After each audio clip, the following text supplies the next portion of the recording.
Good afternoon, and welcome to the National Press Club. My name is Richard Ryan, and I am Senior Washington Correspondent for the Detroit News and President of the National Press Club. I'd like to welcome club members and their guests in the audience today, and those of you who are watching on C-SPAN or listening to this program on National Public Radio. The video archive of today's luncheon is provided by Connect Live and is available through the National Press Club website at press.org. National Press Club luncheons are also carried live by many sites on the World Wide Web. Press Club members may also access transcripts of our luncheons at our website. Non-members may purchase transcripts, audio, and videotapes by calling 1-888-343-1940. Before introducing our head table, I would like to remind our members of some upcoming speakers. On Monday, May 21st, Stephanie Powers, actress and president of the William Holden Wildlife Foundation, will discuss efforts to conserve endangered wildlife species that are now threatened by illegal commercial hunting. And on Wednesday, May 23rd, Joseph Leonard, chairman and president and CEO of AirTran Airways, will be our guest. His topic, Fasten Your Seatbelts, a view of the airline business from a low-fare carrier perspective. And on Thursday, May 24th, George D. Warrington, President and CEO of Amtrak, will be here to discuss his proposals to solve the national transportation crisis. If you have any questions for our speaker, and I trust that you will, please write them on the cards that are provided at your table and pass them up to me. But please make sure to write legibly because I can't ask them if I can't read them. I'd now like to introduce our head table guests and ask them to stand briefly when their names are called. Please hold your applause until all head table guests are introduced. From your right and my left, Tony Pugh, national correspondent for Knight Ridder. Adriel Bettelheim, reporter, Congressional Quarterly. Amy Fickling, managing editor, Telecom Reports. Gary Martin, Washington bureau chief, San Antonio Express News. Kim Wallace, Senior Vice President, Lehman Brothers. Gil Klein, Media General News Service and a former president of the National Press Club. And skipping over our speaker for a moment, Bill Roberts, Bloomberg News, and the Press Club member who organized today's luncheon. Thank you, Bill. Manuel Mirabel, Chair, the National Hispanic Leadership Coalition. Carol Bowers, Associate Editor, Kiplinger, Washington Editors. Takeshi Yamawaki, U.S. Economics Correspondent, the Asahi Shimbun.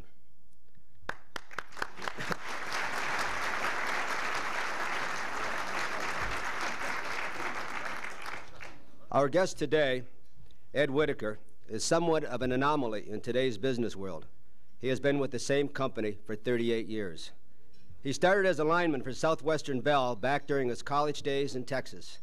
Today he is chairman and Chief Executive Officer of Southwestern's successor company, SBC Communications, Inc. Under Mr. Whitacre's guidance, SBC grew from the smallest of the 7 baby bells created by the breakup of AT&T in 1984 to become the second largest local telephone company in the United States. Last year, SBC's revenues exceeded $51 billion. The company has grown mostly by acquisition. Mr. Whitacre has purchased Pacific Telesis, Southern New England Telephone, and most recently, Ameritech. Today, SBC provides telephone services to 1/3 of the nation. It is the dominant provider in 13 states, including California, Texas, Illinois, and Michigan. It is also part owner of Singular, the nation's second largest wireless telephone company. It also has become the second largest internet access provider in the nation. Mr. Whitacre has made no secret of his intention to build SBC into one of the top 4 global telecommunications firms. Though the stock market retreat has cooled the pace of growth for now, Mr. Whitacre is known both for his coolness and boldness in doing deals. On the verge of closing a mega merger in 1998, he calmly chaperoned his daughter at her wedding, giving no hint that on the following day he would bet the company on the $62 billion acquisition of Ameritech.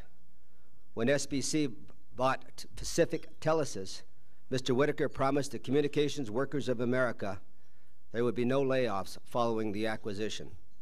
He held true to his word, and he became the first executive in 40 years to be invited to the union's annual convention.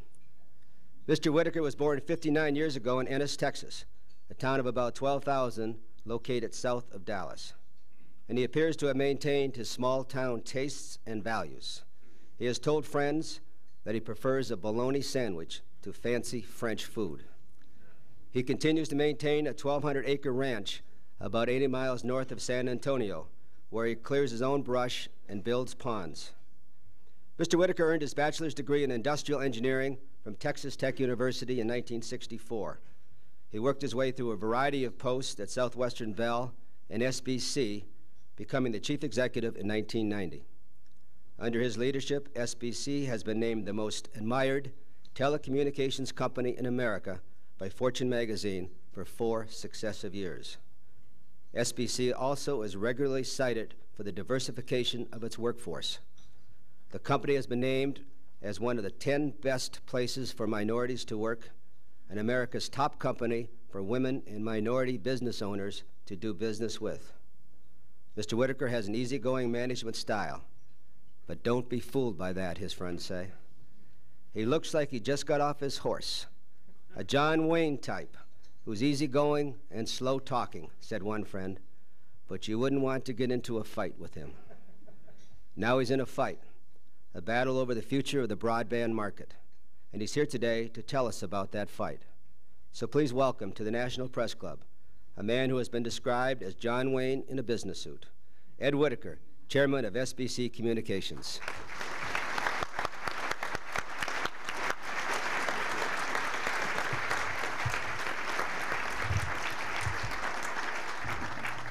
Thank you very much, Dick. I've been called a lot of things this morning. I've never been called. Anomaly, a John Wayne in a business suit. I'm none of that, but anyway, it was a very nice introduction. Thank you. It's a great pleasure to be here today at this prestigious forum and to be able to talk to you about my business. The National Press Club has hosted some of the most influential speakers of our time, and I thank you for inviting me. Bill informed me that this is a good crowd, but Miss America was bigger. So I know my position. It's especially good to be here now that Washington has a renewed appreciation for Texans. You know, I used to get kidded a lot about my Texas accent when I would come to Washington, but I've seen more boots and heard more howdies on this visit than I did all month in San Antonio, just for your information. As I begin today, I would like to offer my best wishes to President Bush as he tackles the tough issues facing America. I believe he will do very well, but in all honesty, I think he stumbled on a major issue early on. I'm not talking about the easy issues like tax cuts or global warmings. I'm talking about the policy of surrendering your wireless phone at the White House, as I see you do here. It's an outrage. The right of every American to talk on a wireless phone has to be somewhere in the First Amendment, I think. It's certainly a belief that I hold dearly. So if your phone rings and you forgot to turn it off during my talk, go right ahead and answer it. It won't bother me a bit. In fact, we'll probably stop and let you complete your conversation. Of course, President Bush is not the first Texan to stir things up in Washington, is he? Other Texans have played big roles here in years past. It's not only a great source of pride, I guess, for Texas, but it's also the source of some great stories. There's one involving Lyndon Johnson that's particularly interesting, I think, and very appropriate to my topic today. When LBJ served in the U.S. Senate, he had a reputation for always trying to one-up his colleagues.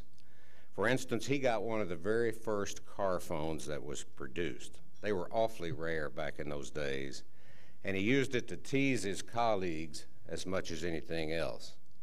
For example, every night when Johnson left for home, he'd call Senator Dirksen from his car, and he'd say, "Hello, Ev, I was just riding along here in my car, and I thought I'd give you a call." After a while, Senator Dirksen got tired of this, and he finally got his own car phone. One evening, as soon as he saw Johnson leave, Senator Dirksen ran down to his car and called LBJ. He said, "Hello, Lyndon. I just saw you drive out, and I thought I'd give you a call on my car phone." There was silence for a few seconds. Then LBJ said, "Be with you in just a minute, Ev. My other line's ringing."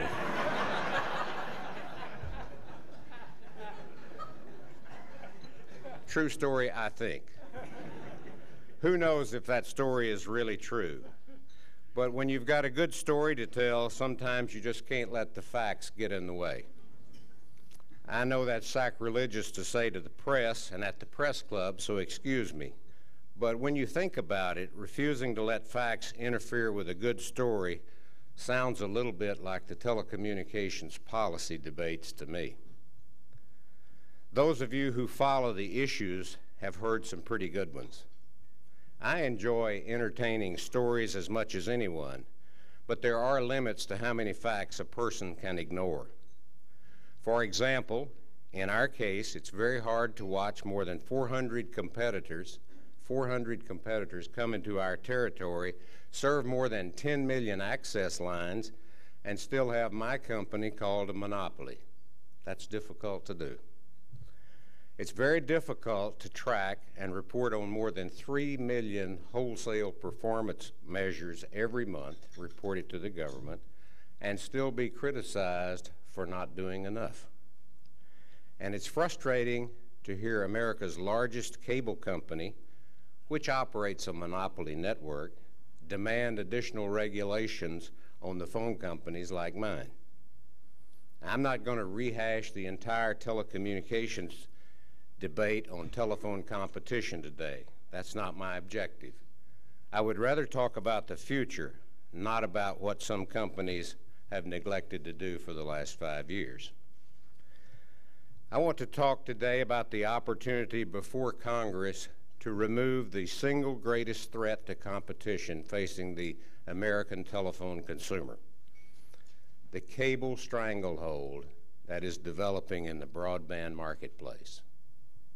The cable stranglehold that is developing in the broadband marketplace. We should start with one basic fact today. The local telephone market is wide open and competition is flourishing. According to the U.S. Telecom Association, competitors are serving in this country 20 million access lines. Frankly, I think that underestimates the inroads that competitors have made. I just mentioned a few numbers specific to SBC, and though it pains me to say it, here's another statistic. Competitors have grabbed 40% of the market share for business customers in our big cities. 40% of our business customers in our big cities. That's 40% of the business market just gone. It's just gone. On the other hand, the percentages are not the same for the residential side. Competition for residential consumers or customers is not as robust as it is for business customers. That much is certainly true. But the whole truth about local service competition is this. If you're a residential phone customer, competitors like AT&T, for the most part, simply don't want your business. They simply don't want your business. On the other hand, if you're a mid-sized business owner or an IT manager for a very large company, competitors are tripping over themselves to win your account. They certainly want your business. There's a simple reason why this is. That's where the money is. The money is in the business side, the businesses. For a century, and I'm sure you've heard this, the regulators, people who regulate our business, have set business rates higher than the actual cost of providing them, and substantially higher than residential rates. This was to keep, and it was intentional, to keep residential rates below cost and universally affordable, and we've done a terrific job at that. Almost everybody has a phone, and it is very affordable. So, if you and the audience today are the strategic planner for a telecom competitor, and if you value your job, you will not spend much time trying to capture residential customers in Hondo, Texas at $10 a month. They pay about $10 a month for basic service. It costs about $30 a month to provide that service. You're going to draw a bead, I guess that's a Texas phrase, you're going to draw a bead on business customers in Houston, Dallas, and other large cities. And certainly you would do that. That's exactly what our competitors are doing. They are successfully taking our business customers, using our networks, using our operating systems, and using our pricing. All the things they say impede their ability to serve residential customers somehow work just fine to serve business customers. I find it rather strange, the same network that they say impedes them from serving residential customers, the very same components seem to work just fine when they serve business customers. And it's happening everywhere. Companies are competing where they can make the most money. I don't blame them for making their choice, but they shouldn't blame us, SBC, and other companies for the business decisions they make. There is hope for residential customers, though. In fact, one of the best-kept secrets in telecommunications is that 6 states in this country are competition hotbeds. Texas, Kansas, and Oklahoma, for example, residential competition is robust. Since January of 2000, competition in Texas has exploded by any measure you'd like to use. Access lines captured by competitors nearly doubled to 3 million. The number of competitor orders we process each month have more than tripled to 584,000. The long-distance companies' reaction is just as startling. In Kansas and Oklahoma, for example, AT&T has started giving away 30 long-distance minutes to customers. Why? Why has this happened? Because those states, along with Connecticut, New York, and Massachusetts, are the only states where the incumbent, like me, like SBC, is allowed in the long-distance business.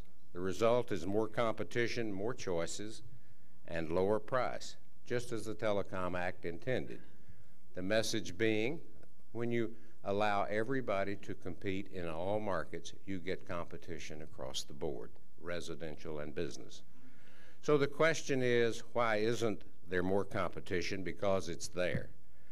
The real question is, why can't consumers in 44 other states have the same benefits that the people in Texas and New York now enjoy?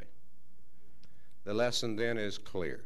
When companies are allowed to compete on an equal footing, competition works for the consumers. And now Congress has the very same opportunity to bring those same benefits to the broadband market by passing the Internet Freedom and Broadband Deployment Act. Broadband, also known as high-speed access to the Internet and the amazing services that it will enable for you and I, is the name of the game today. Broadband is the name of the game. Companies are offering different technologies. DSL service, which SBC provides. Cable modems, which cable TV companies provide. Satellite and fixed wireless are all fighting to meet what is a robust consumer demand.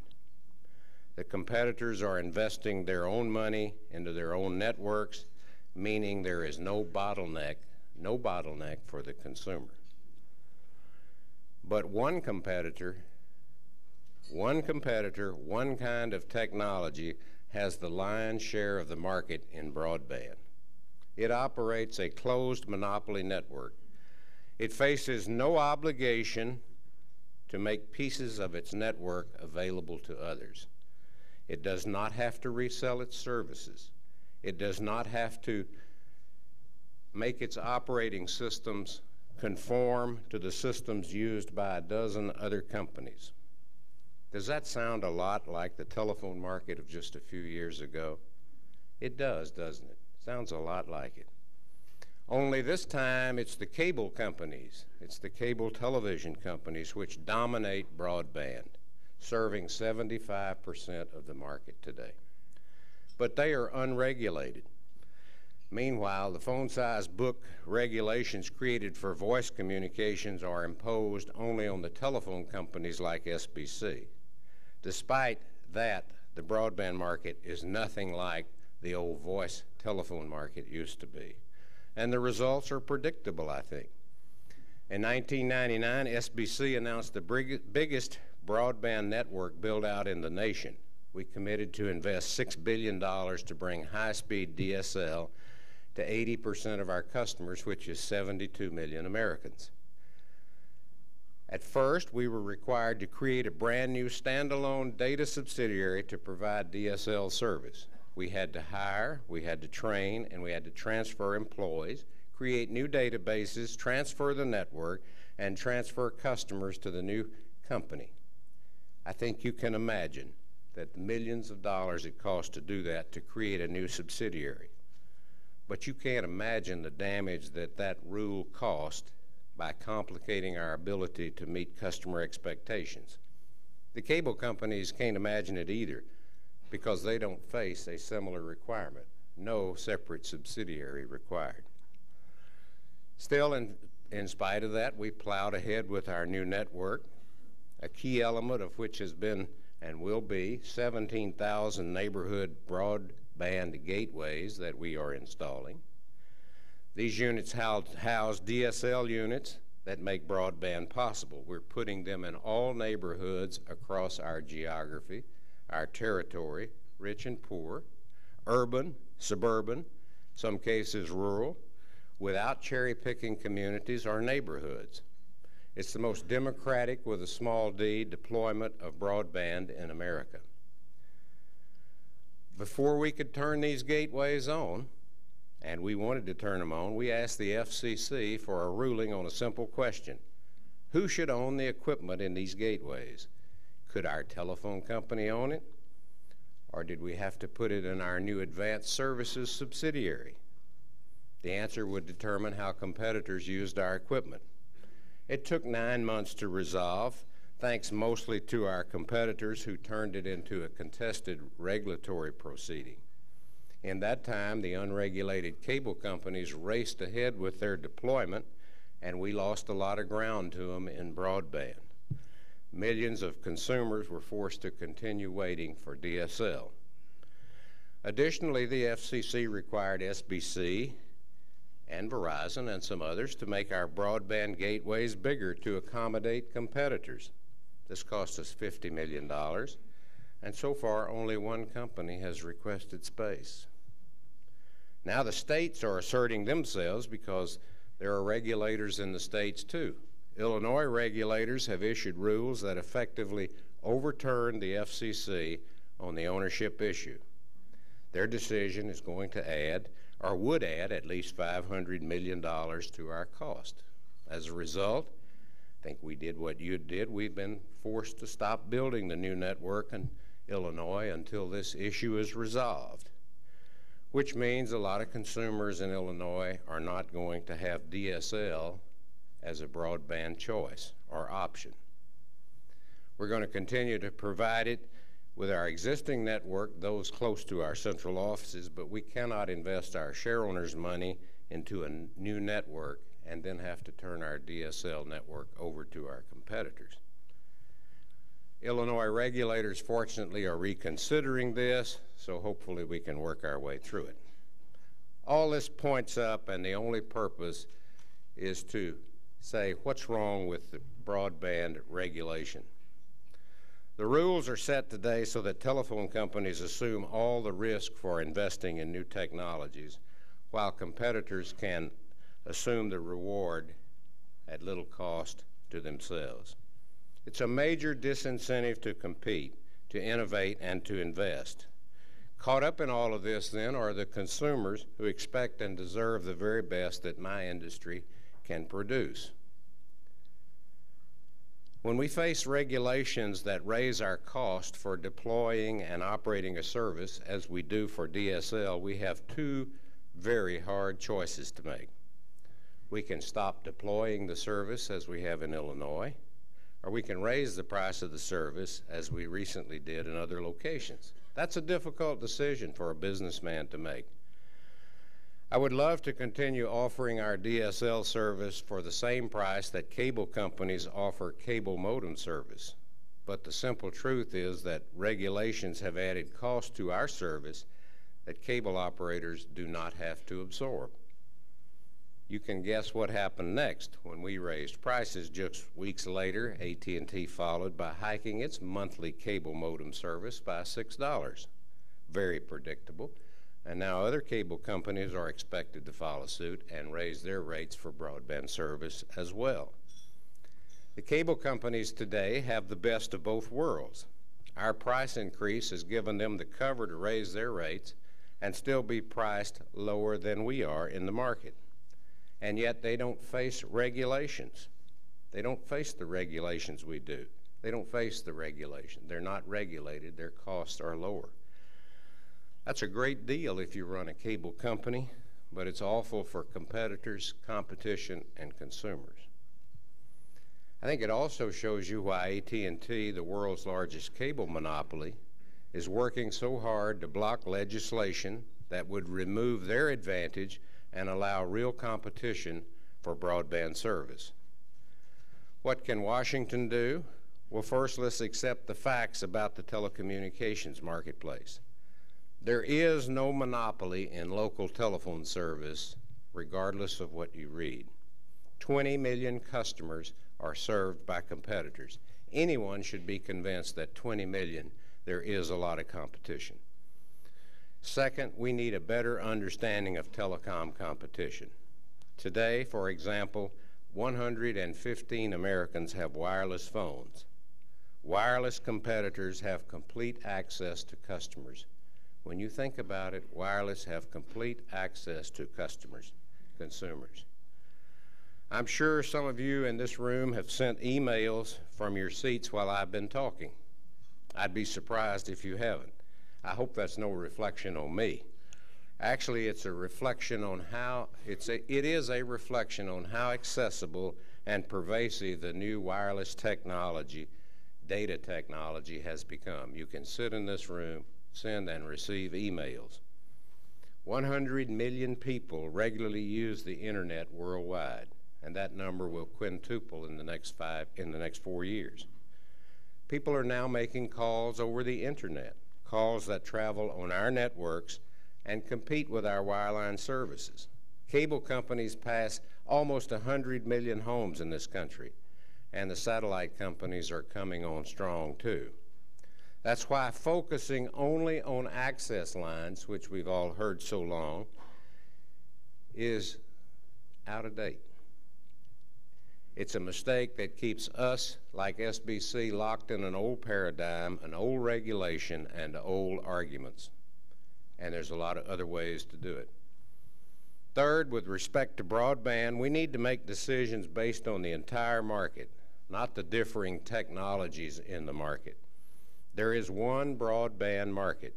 There are several competitors in it doing it many ways, as I just said, wireless, cable, satellite, investing in their own networks. And we believe that we should be treated equally. We believe that's only fair. The Internet Freedom and Broadband Deployment Act is a badly needed remedy. It will level the broadband playing field by lifting the red tape off of DSL. And it will not remove any protections that are in place today regarding telephone voice service. Doesn't remove anything related to voice service. We believe the bill is a win-win for consumers, and we urge and hope that Congress will pass the bill swiftly. There is a precedent of sorts for this approach. Several years ago, the wireless industry was getting started, and policymakers opted to keep a hands-off approach. They chose to let the emerging industry develop on its own and mature on its own. No regulatory burdens were added to the wireless industry. No disincentives were created. Many competitors came into the business and invested in their own technologies and their own networks. As a result, the wireless industry in this country has flourished. Prices continue to fall in the wireless industry, and innovation continues to proceed swiftly. We can achieve those same results in broadband. By supporting this bill, policymakers can let the market work. This will allow competitors to compete and will allow telephone companies to begin making up for the huge head start given to cable providers. The industry has taken giant leaps since passage of the Telecom Act in 1996, but its work is not yet done. The administration, the new FCC, and the Congress have the opportunity to immediately produce more competition, more innovation, and more investment for American consumers. Together we can finish that job. And if we do, it will be a success story that we can all be proud of and that we can all agree on. Thank you for listening to me, and I'll be glad to take your questions. Thank you very much.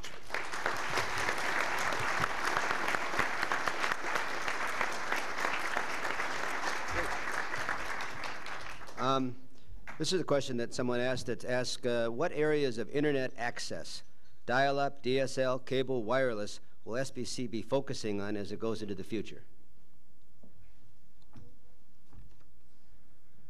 Nice handwriting. That's not, I got some one that's not quite as nice.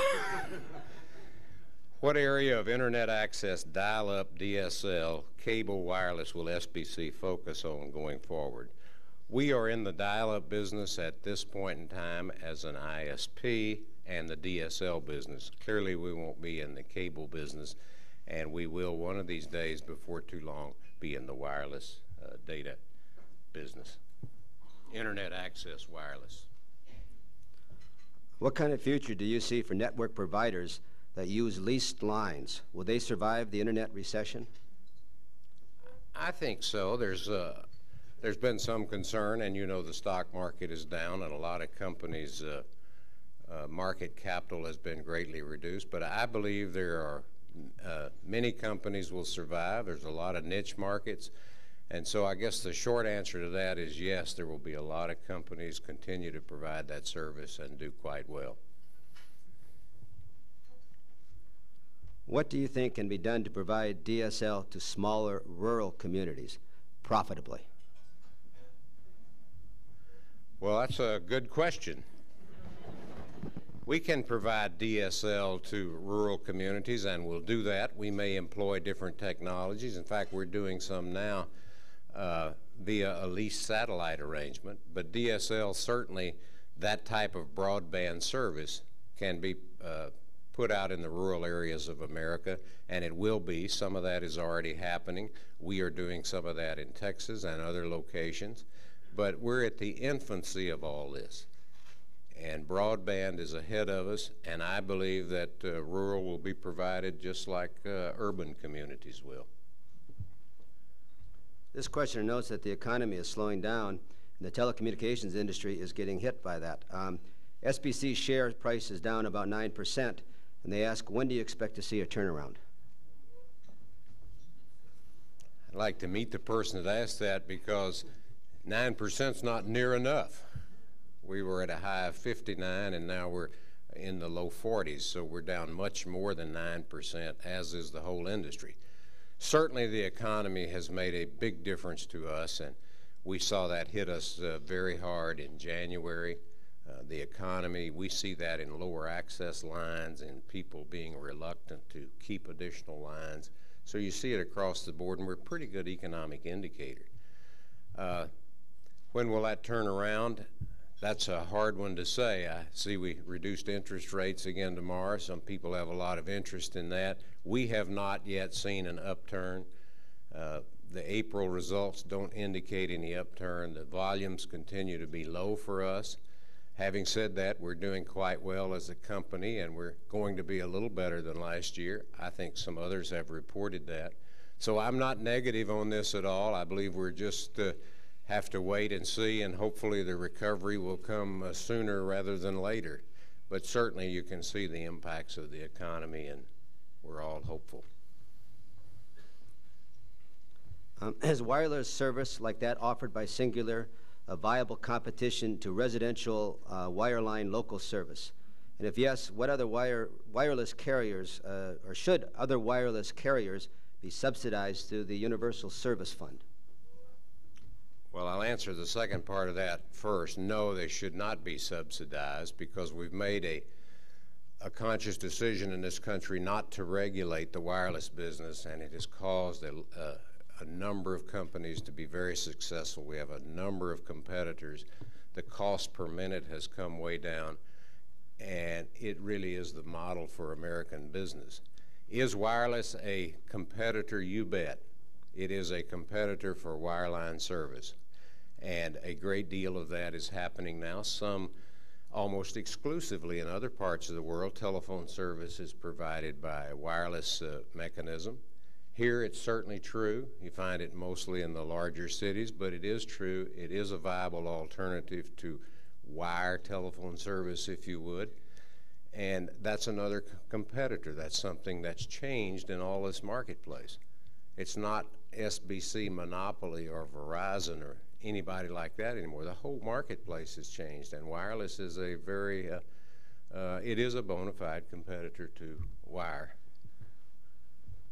This questioner, perhaps seeing something in the future, wants to know what plans you have regarding an IPO for Singular. Okay. When the market improves. You don't do an IPO when the market's down. We're in the enviable position of not having to do that. And you do an IPO, of course, to sell part of your stock to the public and to get funds to finance your capital programs and to build your networks, et cetera. And we have plans to do that. We were going to do it earlier rather than later, and had the economy not changed, there was a good chance we would have already done it, but it did. And so we have that project on hold for the future, and when market conditions improve, we're like a lot of other businesses, then we'll relook at that IPO and probably go forward with it. You talked a lot, of course, about the broadband fight that's going on and the efforts to provide consumers with it. But for the average American, for the consumers who are out there watching this today, what is it really at stake for them? What do they stand to benefit? Well, I think it's important that consumers have access to more than one source of broadband, because broadband really is the wave of the future. And all of you, I think, know what broadband means, but it means the ability to move more information to your residence or business. That's all we're talking about. I think it's important because it's high-speed internet access today and a few other things, but it's mostly high-speed internet access. But it has a great future for this country, I believe, in terms of environmental, not driving to work. It has huge connotations to have broadband, and I believe we're all well served by having more than one competitor, because there is a huge future in this broadband for this country, and it's good. It gives us all access to more information, not that any of us want any more. We may have more than we can handle now, and that's something else to talk about. But nevertheless, it has huge positive implications for the country in the way we do things. And you can let your mind wander. It's environmental, it's time, it's a lot of different things. It's important to have more than one company be able to provide that obvious for lower choice or different services you might have, and we should be encouraging everybody in the marketplace to play by the same rules and provide broadband service. I think competition would be very good. When do you expect to have approval on all the states to sell long-distance service? The 1996 Act gave us a pathway to get in the long-distance business. And had you asked me in 1996, I said we would have been there in 1998 or 9. Obviously, I don't know what I'm talking about, because it's 2001 and I'm in 4 states. Not very good track record. It's been a very difficult process. I'm hopeful we'll be in the long-distance business in all the states where SBC operates by the end of next year. Hopefully sooner than that, but realism sets in.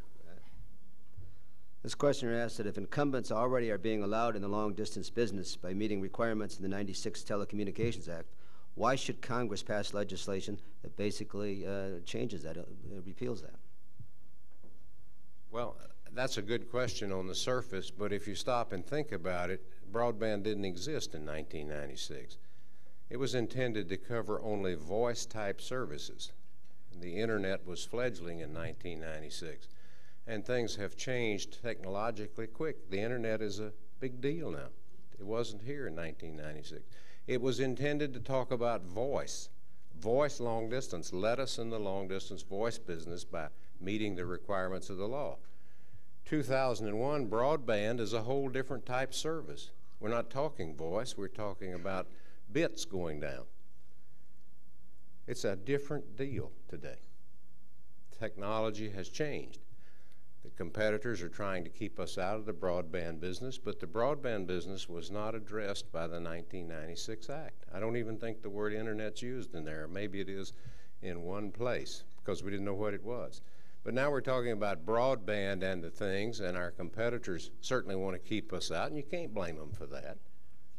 On the other hand, it's a new service, it's a new access to customers and consumers and businesses, and there should be more competition in that. It should be unregulated.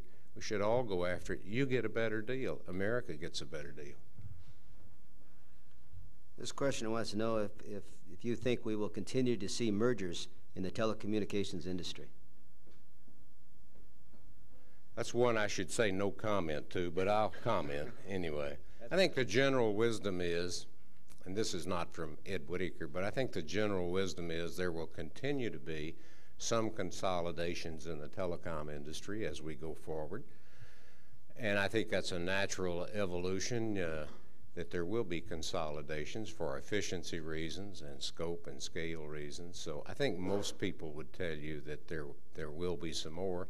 I get asked frequently, who are you going to buy next, or who are you going to merge with, that sort of thing. We're not thinking about that right now. We have our head down on executing. It's a tough time in the business with the economy like it is, and our company, like a lot of others, faces some interesting challenges. And so those kind of things are on hold for a while, and we're not even thinking about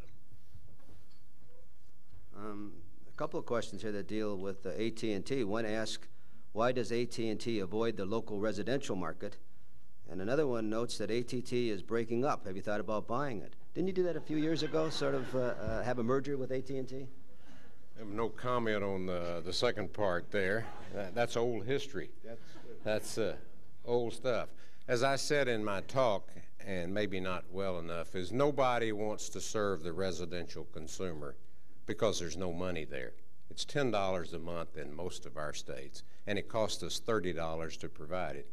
Nobody wants to go after it. We had residential rates low in this country, very low in this country, and a good policy at the time so that everybody could have a telephone.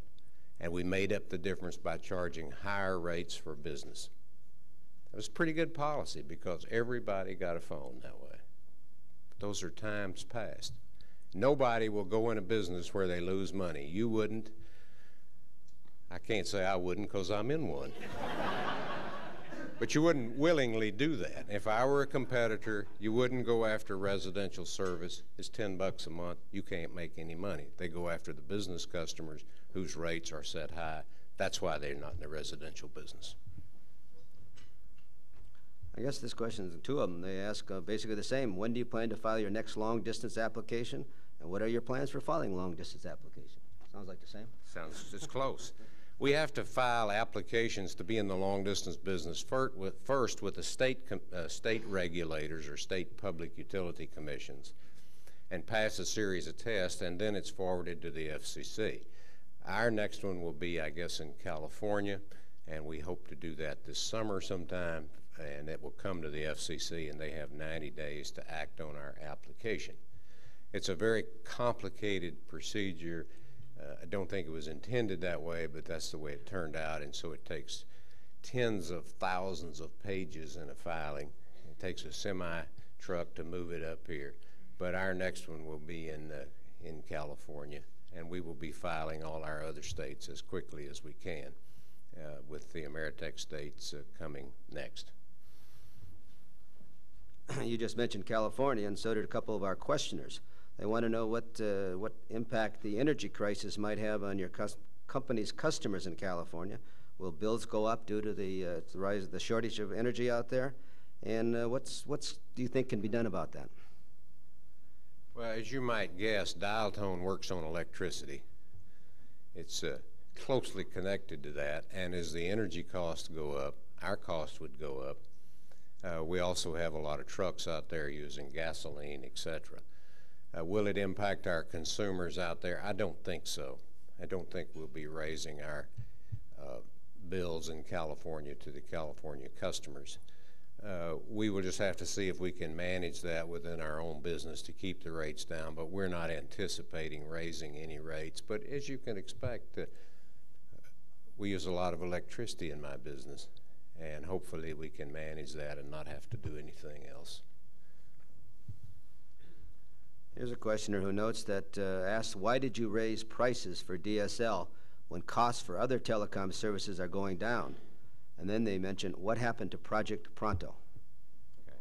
Project Pronto is the $6 billion that I talked about to build broadband to 80% of our customers. And we're well along in that, and we'll finish next year. But we have about 60% of our customers covered now with broadband and DSL. We raised prices in DSL because we were losing a lot of money, and we still are. But we have to cover our cost, and as I told you, we've been slowed down by the regulators, and we had to create a separate subsidiary, and that costs a lot of money to create separate subsidiaries because you have to have your own computer systems, you have to have your own network, you have to hire your own people, you have to have your own HR programs, you have to have your own procurement sources, and it goes on and on and on. So it adds additional cost to us. Having said that, we raised it $10 a month. We did that early this year. The others followed us up as you would expect them to. But it's a new service. We have around 1 million customers. That price will come back down in the future, and it won't be the distant future. But we've got to get the regulations pretty clear on all this to see what our mandate is and how we can go forward. In the meantime, we're trying to make this an economic business thing. Commissioner would like a couple of comments from you. One, would you comment on last week's request by the Justice Department that the FCC look into prices you charge for unbundled network elements in Missouri? And secondly, a comment on a bill introduced in the Michigan State Legislature that would separate your wholesale and retail operations. Well, I'll be happy to. I think if you look at the energy situation in California and the deregulation, you should have your answer on splitting the telephone company, because it's a disaster. It would be an absolute disaster to force us to split up, because you get no economies of scale, you get no efficiencies, and you create just a lot of chaos. I think that would be a disaster. And I think you have to look no further than what California did in deregulation, because it's the exact same model. The second question was the Justice Department. As part of our filings for long distance, we make cost studies. And a cost study is, what does it cost you to provide something? Well, as you can guess, in Texas it might cost less or more than it does to provide the same service in Missouri. And into that goes a lot of things like wage rates, labor rates, taxes, et cetera, et cetera. And so the costs are different in different places. The Justice Department has wanted to know why in Missouri it's going to cost us a little bit more than it does in some of our other states.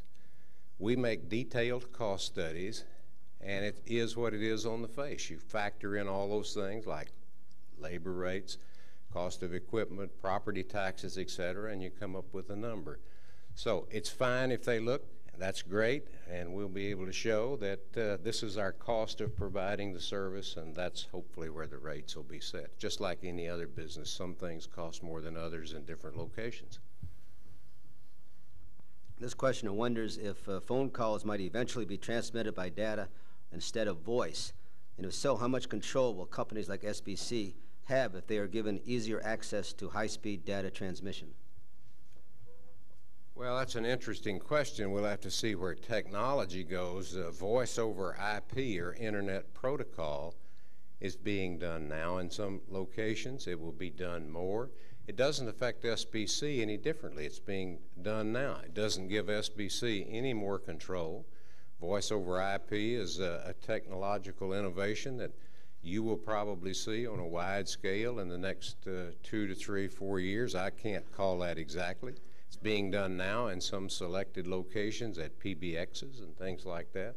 But it doesn't impact SBC, nor what we're talking about. We're talking here about a marketplace that a lot of people have access to: cable companies, wireless companies, satellite companies, etc. It's not like we have a monopoly anymore. We do not.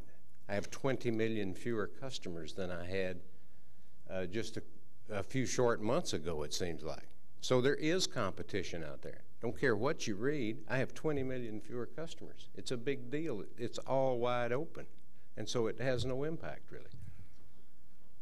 There's a couple questions along the same line.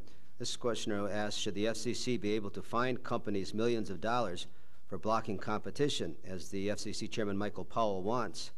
The second question, which may show a certain attitude here, it says, how high should the fine be to get bell companies to stop acting in an anti-competitive manner? I bet that was submitted by a competitor. Let me tell you about these things you read about, fining people, etc. They're not fines, they're penalties. As a condition to get in the long-distance business, we have to agree to certain conditions. One of those conditions is penalties, and that is if you don't do a certain thing in a certain time for one of your competitors, you pay a fine. A penalty automatically, not a fine, a penalty. These are agreed to up front. You miss one, you pay. We also had to agree to some penalties with the FCC as a result of our merger with Ameritech. So these are all detailed as penalties, and if you don't do certain things, then you pay a penalty. Would you guess that we have a lot of those criteria or performance measures to meet every month? How many would you guess? Would you say we have to meet 100 of those or pay a penalty? Not fines, but penalties. We have to make, at SBC, we have 3 million performance measures a month. 3 million. 3 times 10 to the 6th for an engineer. It's a big number. If we have 99.999 good service, providing all this to our competitors, and we miss one, we pay. Nobody can make 3 million a month perfectly. You as a commonsensical person or a business person or whatever would say, if it's 20 measures, that's one thing. If it's 3 million, that's something else. You can make 99.999% of the measures and still pay, because it's humanly impossible to make 3 million measures a month. Just can't be done. Don't care how good you are or who you are. We are measured on 3 million items a month, slightly over that. 3 million a month. That's what we think is too much regulation. And I think you would agree. 3 million is an absurd number. That's what we measure every month. That's 36 million a year, and it's going up. The fining authority or penalties don't bother us in the least in terms of if the FCC wants to make them bigger, but make it manageable. Give us 20 or 30. Give us something that can be done. Don't make us do 3 million a month, because nobody can do that. You can't make 3 million. How would you like to try to make 3 million a month? 13 states, 500 competitors, and so forth. Every one of them measured every day on everything you do. It can't be done. So the authority to levy bigger penalties doesn't bother us. Just give us something that's manageable. 3 million is impossible. Before I ask the last question, I have a couple a little bit of business to do up here. One is to present you with a certificate of appreciation for your appearance here today at the National Press Club. Thank you, Dick. And secondly is a National Press Club mug that you can put on your desk and do with it whatever you will.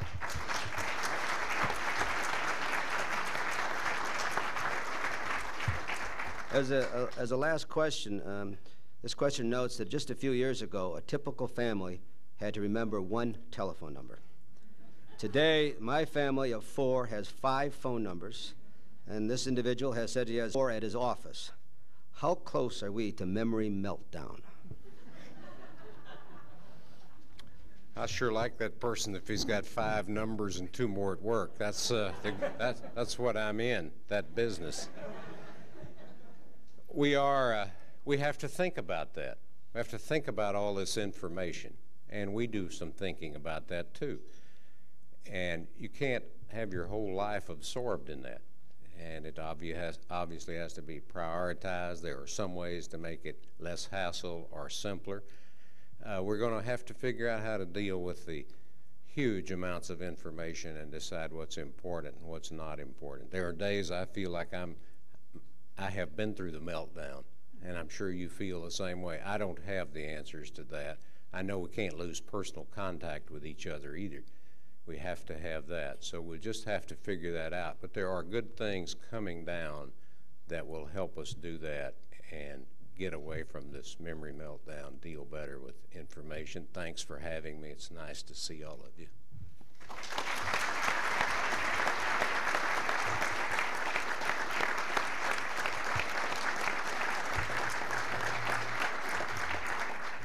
Thank you, Mr. Whitacre. I'd also like to thank National Press Club staff members Melinda Cook, Pat Nelson, Joanne Booz, Melanie Abdel-Dermot, and Howard Rothman for organizing today's luncheon. Also, thanks to the NPC Library for the research, and I'd like to thank all of you for coming here today. Thank you.